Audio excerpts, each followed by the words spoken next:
We're going to spend some extra time talking about connectedness because many of the bigger pots in PLO are centered around straight draws.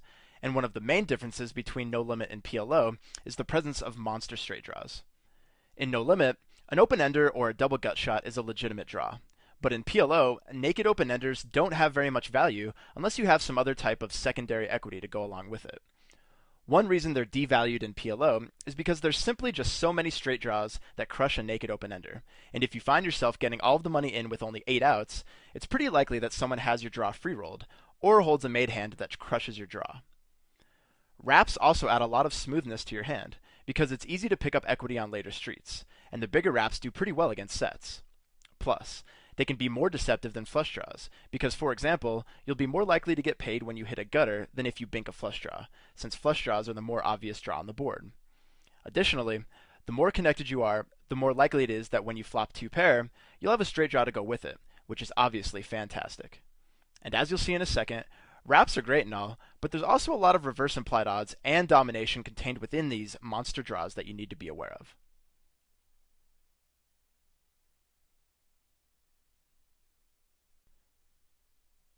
Alright, so what we're going to do now is define the characteristics of each wrap. Let's start off with the 13 card wraps. This is your typical big straight draw in PLO, and there are 4 ways for a 13 wrap to be formed using 2 of the board cards. You can have 2 connecting cards like on the 9-8 deuce board, a 1 card gap like on the 9-7 deuce board, a 2 card gap like on the 9-6 deuce board, or 2 distinct cards from 10 to king. All of this is great and everything, but the most important thing about a wrap isn't how many outs it has, but more importantly, how many outs it has to make the nuts. Let's check out the next slide, and I'll show you exactly what I mean.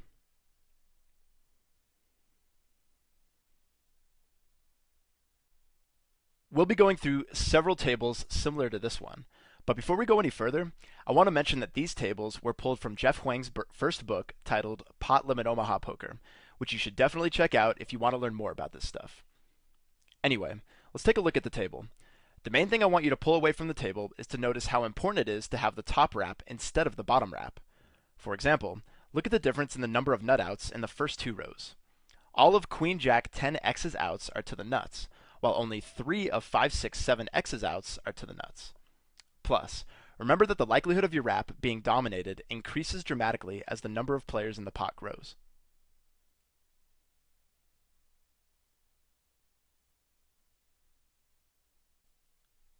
I mainly included this table to give you a visual for one of the reasons why big cards kick so much ass in PLO, and why they give us a much better opportunity to accumulate equity than smaller cards do. In comparison to the last table, you can see that all of the outs for Broadway wraps are to the nuts, so draw domination isn't as big of an issue.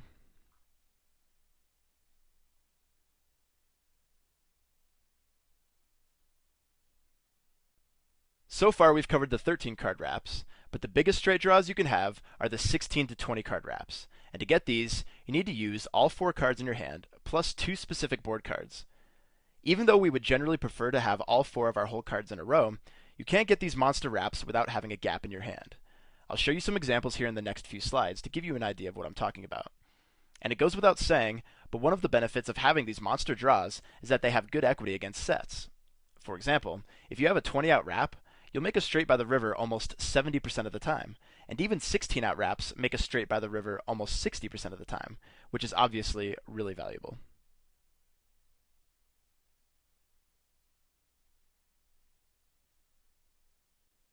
Alright, let's take a look at several different examples of some 3 and 4 card 16 and 20 out wraps. Again, even though these wraps have more outs than the 13 card wraps we covered a few slides ago, you can still see the big difference between the number of nut outs to non-nut outs. For example, using the second hand in Table 2, you can see the domination danger that 10-7-6X is in when it's up against Jack 10-7X on the 9-8 deuce board. Again, big cards rule the turf in PLO, so it's really important to have the wrap on top of the board.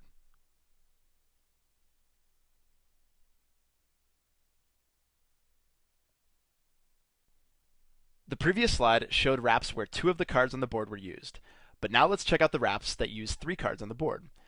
You'll notice that all of these draws are monstrous 16 to 20 out wraps, but just like I mentioned in the previous slide, the most important thing to look for is the quality of outs, not the quantity of outs. Likewise, you'll notice that the number of nut outs is directly correlated with where the gap in the hand is. What I mean is that you would much rather prefer to have the gap in your hand on the bottom rather than on the top. For example, compare the number of nut outs between Jack 10-9-7 and Jack 9-8-7 on the two boards we have listed here.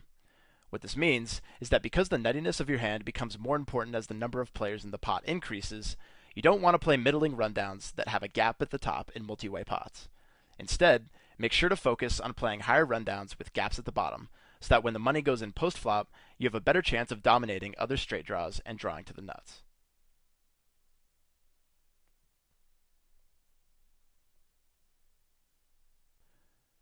The last wrap we're going to cover is the inside wrap. The good thing about inside wraps is that their outs are always drawing to the nuts, but the bad thing about inside wraps is that they're a relatively small straight draw compared to the previous ones we covered. A 9-out wrap is basically the same thing as having a flush draw, but having some equity is always better than nothing. So inside wraps definitely have some value in a variety of situations. But the mistake you really want to avoid here is to think that having an inside wrap gives you a license to auto stack off with it when stacks are deep. The difference between these wraps and the other ones we've covered is the sheer number of outs, because remember that one of the big benefits of having the 13 to 20 card wraps is that they do pretty well against sets.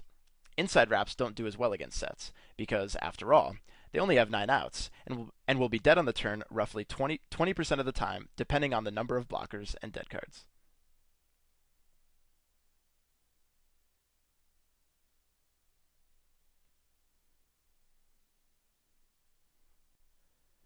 Alright, so now that we're familiar with all of the different wraps, how can we use the information we just learned to make more money at the tables? Well, the most obvious and glaring piece of knowledge gained is that big cards have a huge advantage in PLO. Since PLO is a drawing game that's centered around the nuts, it only makes sense to play big cards more often, because they make higher flushes, bigger boats, bigger straights, and dominating straight draws. Plus they pick up bigger pieces of equity on later streets. And if you really want to gain a better understanding of this, or just get a handle on the most common equity matchups in PLO, I strongly suggest checking out the PLO Quick Stats Equity Simulations document. Something else to remember is that 4-card connectors are very strong hands in PLO for a variety of reasons.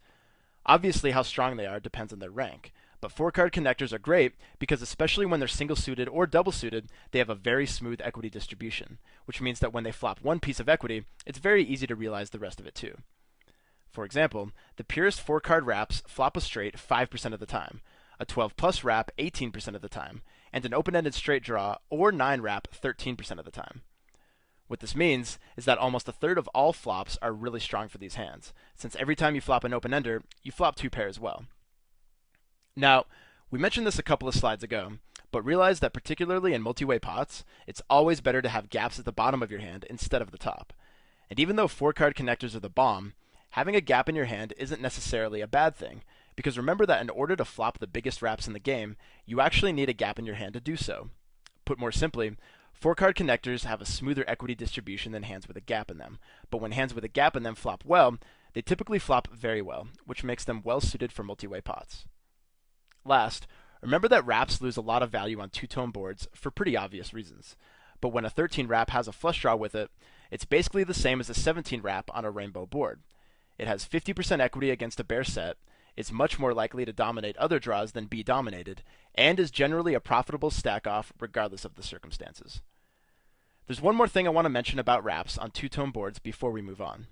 If you already have a really strong straight draw, adding a flush draw doesn't give you that much additional equity when you're up against a set. To put it in layman's terms, adding a flush draw to a straight draw increases the equity much more as the number of outs your straight draw has decreases. For example, against a set, a bare 20-out wrap only moves from 54.4% equity on a rainbow board to 57.9% equity when there's a flush draw with it. One reason for this is because a set will win on board pairing cards regardless of whether the wrap has the additional flush outs. Put more simply, no matter how big the draw is, a set has a guaranteed 38% equity that comes from board pairs. Hey, what's going on, guys? Casino Crime here. Now, if you like this video and you want more, then go ahead and click the subscribe button below right now. And if you want to join me for more of my 6 max success secrets and free video tutorials, just click the link to the right. See you inside the trainings. Good luck.